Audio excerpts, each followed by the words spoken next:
Assalamualaikum warahmatullahi wabarakatuh. Salam, Om Swastiastu, Namo Buddhaya, salam kebajikan. Pada video kali ini, saya akan membahas tentang pengertian cybercrime, kejahatan mayantara, serta kasus kejahatan mayantara, cybercrime. Perkenalkan, nama saya Angelita Citrahani, dengan nomor pokok mahasiswa B1A 021047. Sumber buku yang saya ambil adalah buku Kejahatan Mayantara, Cybercrime oleh Dr. Randus Abdul Wahid, SH, MA, dan Muhammad Labib. Tujuan saya membuat video ini ialah untuk mengedukasi para viewer dalam pengertian cybercrime, serta kasus-kasus kejahatan mayantara. Selamat menikmati pengertian cybercrime.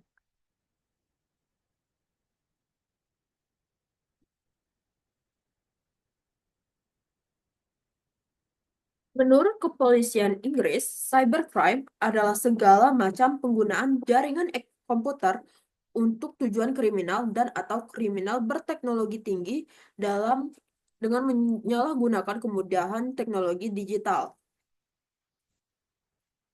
Dari definisi tersebut,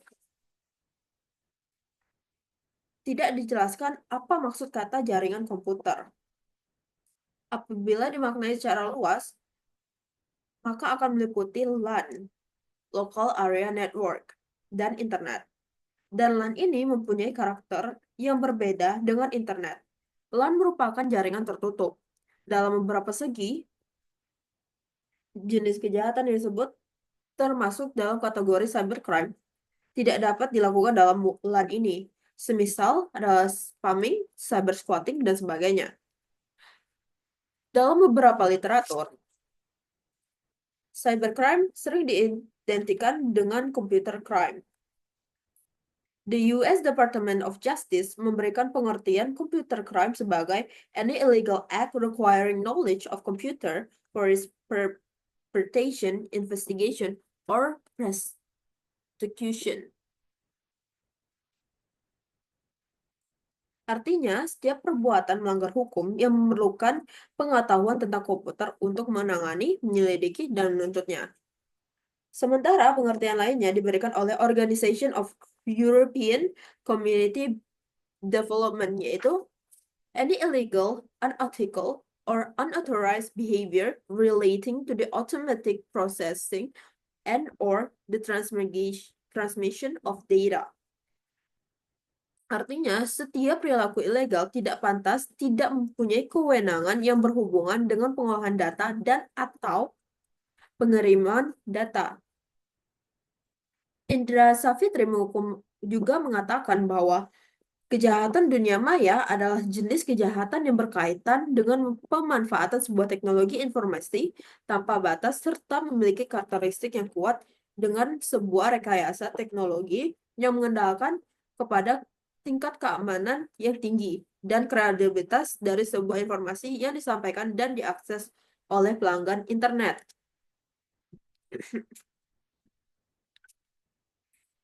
Dalam laporan Kongres PBB X garis miring 2000 dinyatakan cybercrime atau computer related crime mencakup seluruh bentuk-bentuk baru dari kejahatan yang ditunjuk pada komputer, jaringan komputer dan para penggunanya, dan bentuk-bentuk kejahatan tradisional yang sekarang dilakukan dengan menggunakan atau dengan bantuan peralatan komputer. Muladi dalam bukunya yang tertulis bersama Bardana Wawi Arif, Bunga Rampai Hukum Pidana, memandang cybercrime dengan pendekatan computer crime, kejahatan komputer. Namun demikian, cybercrime sesungguhnya berbeda dengan computer crime. Walaupun begitu, sesungguhnya memang ada upaya untuk memperluas pengertian komputer agar dapat melingkupi segala kejahatan di internet. Dengan peralatan apapun seperti pengertian komputer dalam The Process West Virginia Computer Crime Act. An electronic, magnetic, optical, electrochemical, or other high-speed data processing device performing logical, arithmetic, or storage functions and include any data storage facility or communication facility directly related to or operating in conjunction with such device. But such term does not include an automated typewriter or typewriter of or typesetter, a portable handheld calculator, or other similar device. Terjemahannya, peralatan pemrosesan data listrik, magnetik, optik, elektrokimia, atau peralatan kecepatan tinggi lainnya dalam melakukan logika aritmatika atau fungsi penyimpanan dan memasukkan beberapa fasilitas penyimpanan data atau fasilitas komunikasi yang secara langsung berhubungan dengan operasi tersebut dalam konjunksi dengan peralatan tersebut, tidak melakukan memasukkan mesin ketik otomatis atau tipe seat setter, sebuah kalkulator tangan, atau peralatan serupa lainnya.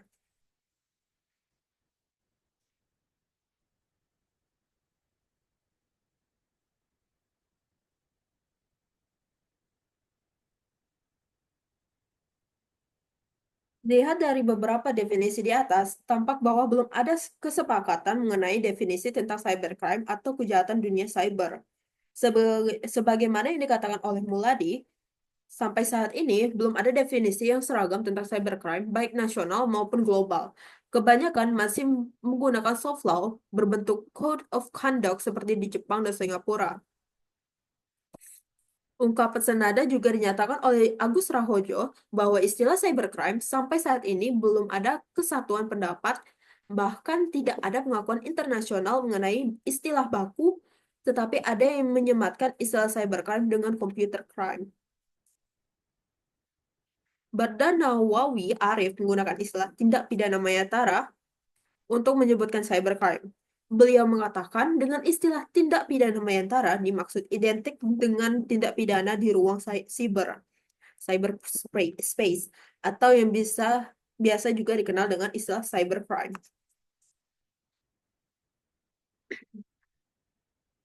Kasus-kasus kejahatan mayatara.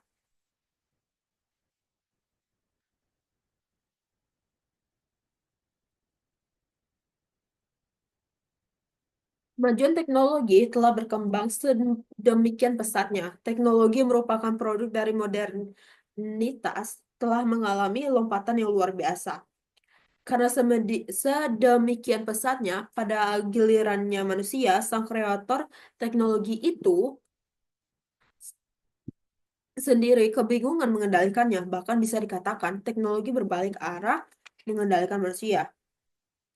Pada penghujung abad ke-20, telah ditemukan beberapa karya di bidang teknologi informasi, di antaranya adalah internet. Internet ini merupakan suatu alat yang memungkinkan hidup secara maya, virtual. Kehadiran internet ini telah membawa dampak yang sangat luar biasa. Dengan internet, manusia dapat mengobrol, belanja, sekolah, dan beberapa aktivitas lain layaknya kehidupan nyata. Sehingga pada gilirannya, kehadiran internet memunculkan anggapan yang membagi kehidupan secara dikotomis menjadi real life, kehidupan nyata, dan virtual life, kehidupan maya. Di awalnya, teknologi internet sebetulnya merupakan suatu yang bersifat netral. Di sini diartikan bahwa teknologi itu bebas nilai. Teknologi tidak dapat dilekati sifat baik dan jahat. Akan tetapi, pada perkembangannya, kehadiran teknologi menggoda pihak-pihak yang berniat jahat untuk menyalahgunakannya. Dalam perspektif ini, dengan demikian, teknologi bisa dikatakan juga merupakan faktor kriminogen, faktor yang menyebabkan timbulnya keinginan orang untuk berbuat jahat atau memudahkan terjadinya tindak kejahatan. Pada dekade terakhir telah muncul kejahatan dengan dimensi baru sebagai akibat dari penyalahgunaan internet seperti halnya di dunia nyata.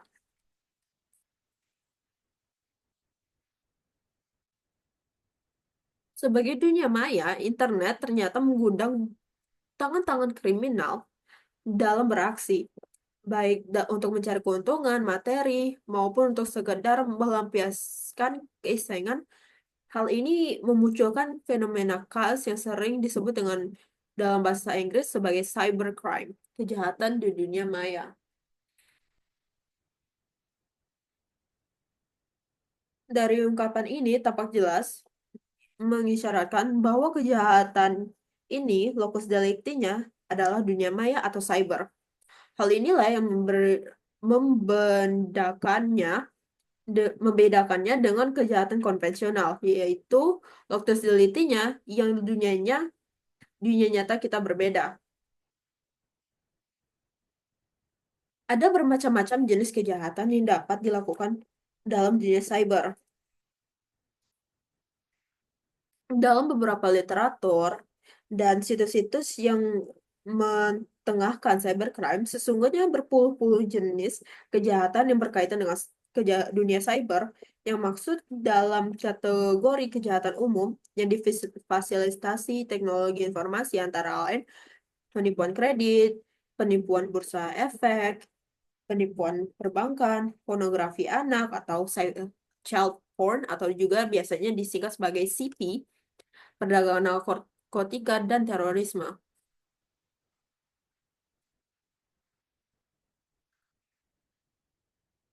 Selain kejahatan yang telah disebutkan di atas, jenis kejahatan lainnya yang termasuk juga cybercrime adalah diantaranya cracking.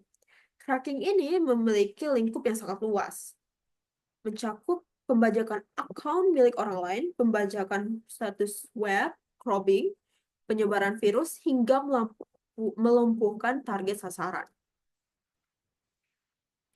Penyebaran virus dalam dunia cyber ini sering disebut dengan worm. Beberapa tahun yang lalu terjadi penyebaran virus Melissa dan I Love You di dunia cyber. Penyebaran virus I Love You dilakukan menggunakan media email. Anda akan mendapatkan sebuah email yang mengatakan bahwa aku adalah seseorang yang menyukaimu sejak dahulu, tapi aku baru sekarang berani untuk menyatakan hal tersebut. Pada bagian atas sebuah email akan tertuliskan I love you, yang membuat semua orang ingin pastinya mengetahui bahwa surat penyertaan cinta ini sebenarnya dari siapa sih? Dan bagi mereka yang tidak mengetahui apa-apa, mereka yang menekan email-email tersebut akan shock ketika mengetahui bahwa sebenarnya email tersebut adalah worm. Cara kerjanya sebuah worm adalah pertama dia akan masuk ke kamu, kemudian jika kamu mengeklik seperti attachment atau file yang berada di email tersebut, dia akan membagikan dirinya lagi kepada komputer-komputer atau email-email yang ada di akun kamu. Seperti contohnya, jika kamu mendapatkan sebuah link mengatakan bahwa ini adalah bansos terbaik, cek bansos sekarang, atau apakah kamu akan mendapatkan bansos sekarang? Dan jika kamu klik itu, dan for some reason kamu memasukkan email login kamu, password kamu, dan kamu memasukkan kode OTP dan semacamnya, hal tersebut akan bekerja sebagai worm, dan dia akan membagikan hal tersebut kepada kontak-kontak yang ada di HP kamu. Akhir-akhir ini yang aku lihat itu ada pada Telegram. Hal tersebut terjadi persis sama dengan metode bansos. Dan sayangnya kepada para korban-korban ini, mereka yang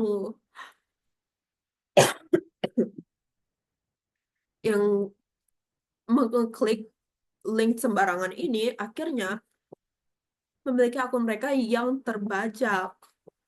Akun mereka tidak bisa lagi mereka akses. Dan jika pun yang telah membajak akun memberikan akses lagi, tak lama kemudian mereka juga akan hilang akses tersebut.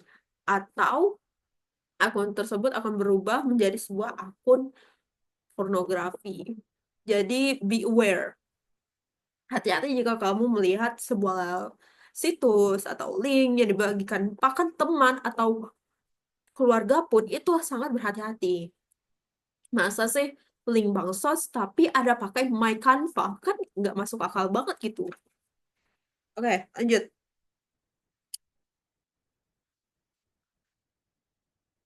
Nah, cybercrime di Indonesia. Sementara itu di Indonesia juga pernah terjadi kasus-kasus cybercrime. Kasus tersebut adalah berkaitan dengan perusahaan situs web. Kasus ini telah terjadi berulang kali untuk lebih memudahkan pembahasan yang terjadi. Mari kita bahas sekarang. Pada tahun 1997,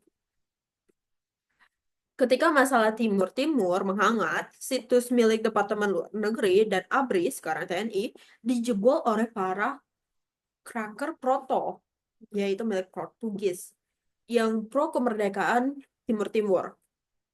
Desain depan kedua situs tersebut diganti semua. Aksi yang disebut East Timor Campaign menambahkan pada situs yang diserang dengan kata-kata anti-integral Timur Timur dan anti-ABRI, sekarang ya disebut TNI.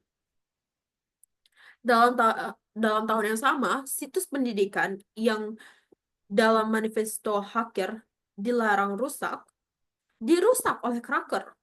Situs tersebut adalah milik LIPI dan Unair. Karena serangan cracker Porto tersebut yang membabi buta tanpa memandang apakah itu situs pendidikan, pemerintah, atau bisnis. Maka para cracker di Indonesia mengadakan pembalasan. Cracker di Indonesia itu menyerang toksin, pangkalan kelompok anti-integral di internet. Dari serangan balik tersebut, yang paling menghebohkan adalah serangan itu tidak hanya menghancurkan homepage, tapi juga menghantam perusahaan penyedia server di Irlandia, yaitu Connect Ireland. Perusahaan ini dikenal sebagai penyedia server untuk situs yang beroperasi di bawah East Timorese Project, yaitu web yang memperjuangkan kemerdekaan Timur Timur dari wilayah Indonesia. Selanjutnya pada tahun 1998, setelah kerusuhan Mei, cracker yang diduga berasal dari Cina menghantam status situs pemerintah.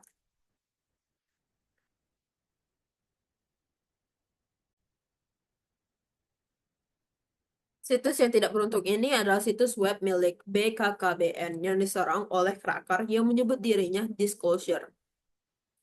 Serangan ini merupakan reaksi atas pemberitaan terhadap orang Cina di Indonesia yang menjadi korban kerusuhan tersebut. Serangan ini mengakibatkan rusaknya situs tersebut.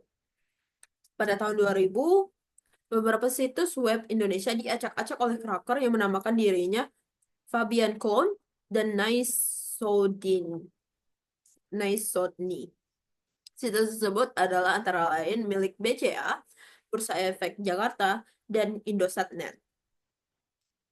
Selanjutnya, pada bulan September dan Oktober 2000, seorang cracker dengan julukan Fabian Clone berhasil menjebol web milik Bank Bali. Bank ini memberikan layanan internet banking pada mahasiswa nasabahnya.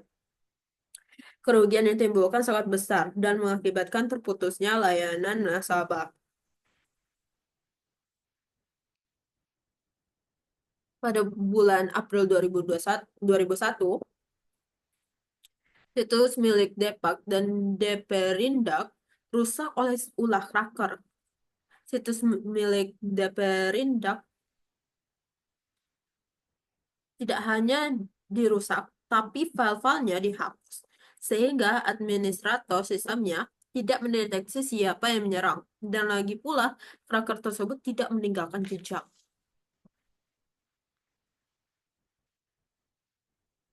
Kejahatan disebut di atas adalah yang ditujukan pada situs di internet atau jaringan internet. Di samping kejahatan ini demikian, sesungguhnya banyak jenis kejahatan yang juga dapat dikategorikan sebagai cybercrime, seperti halnya cyber fraud. Menurut riset yang dilakukan oleh perusahaan security Clear Commerce yang berbasis di Texas, menyatakan bahwa Indonesia berada di urutan kedua negara asal pelaku cyber fraud setelah Ukraina Cynthia, dan Arwida.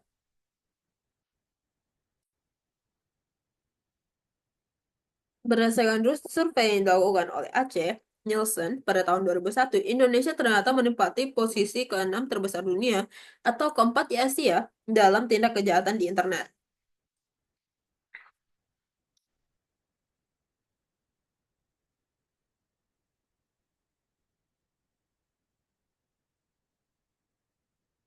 Cyber fraud ini dilakukan dengan melakukan penipuan lewat internet.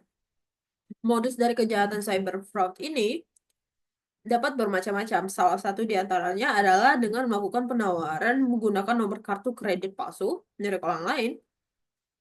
Modus penipuan ini biasanya didahulukan dengan menggunakan kejahatan terlebih dahulu. Semisal dengan melakukan pencurian nomor kredit orang lain atau menghack atau membobol situs pada internet. Selanjutnya, dalam teknologi promosi di internet, terdapat satu cara yang dikenal dengan spam. Spam ini sesungguhnya merupakan istilah lain dari email yang dikirim untuk tujuan promosi, tapi tidak dikehendaki oleh penerima email. Email dalam bentuk iklan yang dikehendaki ini juga biasa disebut dengan junk mail atau bunk mail.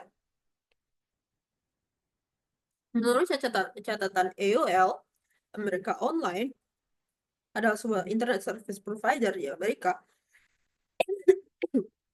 Setiap hari mereka menerima spam sebanyak 166 juta. Bisa dibayangkan bila spam ini tersebar kepada pelanggan tertentu, reaksinya sesungguhnya mengerikan. Berkaitan dengan spam ini, kasus yang menarik yaitu kasus yang dialami oleh AOL, yakni kasus Cyber Promotion Inc. versus Amerika Online.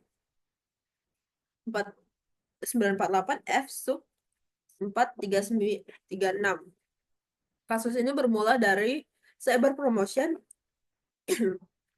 sebuah perusahaan periklanan yang telah mengirim sejumlah besar spam ke pelanggan AOL, yang akhirnya membuat AOL tersinggung. Serangan balik yang dilakukan oleh AOL dan akhirnya kedua dari ISP yang digunakan oleh Cyber Promotion memutuskan kontrak kepadanya.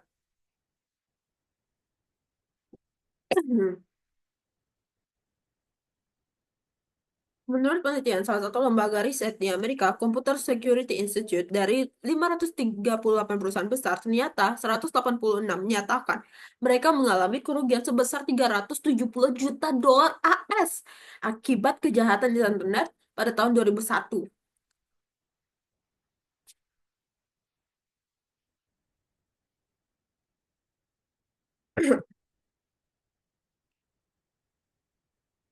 Salah satu kasus diantaranya adalah pencurian rahasia dagang. Awalnya merupakan hubungan lewat email antara Cam, seorang ahli farmasi, dengan Martin, ilmuwan melalui internet. Cam bekerja pada perusahaan IDEX, sebuah perusahaan yang memproduksi Vinatieri, semacam vaksin untuk hewan. Sedangkan Martin adalah Chief Executive Officer dari Wyoming DNA. Cam dalam emailnya mengirim kepada Martin dokumen rahasia perusahaan berupa catatan laboratorium. Daftar langganan tersebut termasuk laporan penjualan yang semuanya termasuk rahasia dagang dari perusahaan IDEX. Akhirnya keduanya ditangkap dengan tuduhan pencurian rahasia dagang. Beberapa kasus di atas, menurut perasaan hukum, kita pantas dan layak dikategorikan sebagai kejahatan dilihat dari efeknya yang mengancam ketertiban umum. Pendek kata, perbuatan tersebut patut dipidanakan atau didiskriminasikan.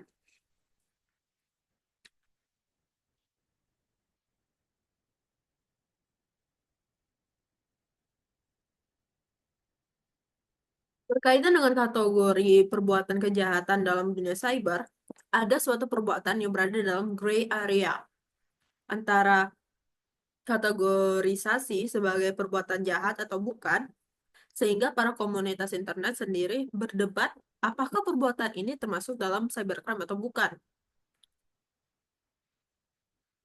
Contoh perbuatan yang dikategorikan demikian adalah apa yang sering dilakukan dengan cyber squatting. Squatting. Cyber squatting diartikan sebagai mendapatkan, memperjualbelikan, atau menyalahgunakan suatu nama domisil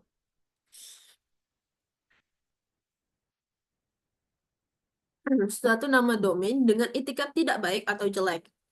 Di Indonesia, kasus ini telah pernah terjadi antara PT Mustika Ratu dan Jandra. Pihak yang terdaftar mendaftarkan nama domain tersebut. Kasus ini pernah diajukan ke pengadilan dan diputuskan di PN Jakarta Pusat dengan nomor putusan 1075 pidana biasa 2001 Pengadilan Negeri Jakarta Pusat yang memutuskan bebas pada terdakwa Jandra. Jandra pada mulanya atas perbuatan dilakukannya didakwa dengan pasal 382 bis KUHP pada dakwaan ke-1 dan pasal 48 ayat 1 junto pasal 19 huruf B Undang-Undang Nomor 5 tahun 1999.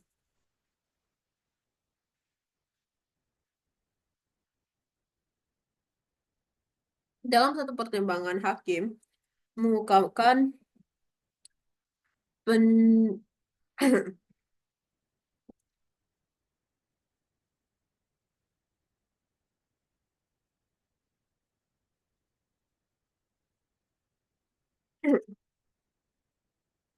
dalam suatu pertimbangan hakim mengungkapkan menimbang bahwa bertitik tolak dari perbuatan terdakwa dengan mendaftarkan domain name mustikaratu.com di Network Solution pada tanggal 7 Oktober 1999 atas nama terdakwa. Menurut hemat majelis, seharusnya memenuhi semua persyaratan yang dimaksud pada kriteria-kriteria sebagai dimaksud tersebut di atas. Butir A sampai dengan butir E.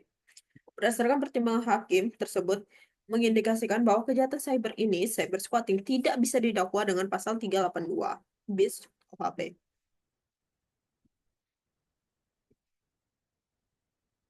Tentang persaingan curang. Olivenjak Conjurotintie. Karena tidak memenuhi rumusan pasal tersebut. Jelasnya, cyber squatting tidak diatur dalam undang-undang. Sesungguhnya,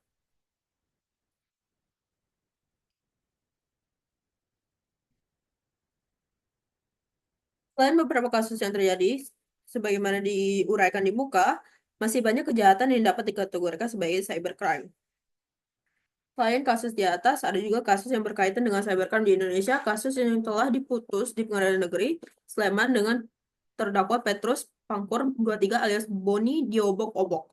Kasus tersebut disidang oleh majelis hakim yang terdiri dari hakim Ketua Cicut Sutiarso SH dan anggota Sarjiman SH dan Jupriyadi SH selaku jaksa penuntut umum oleh Omar Dami.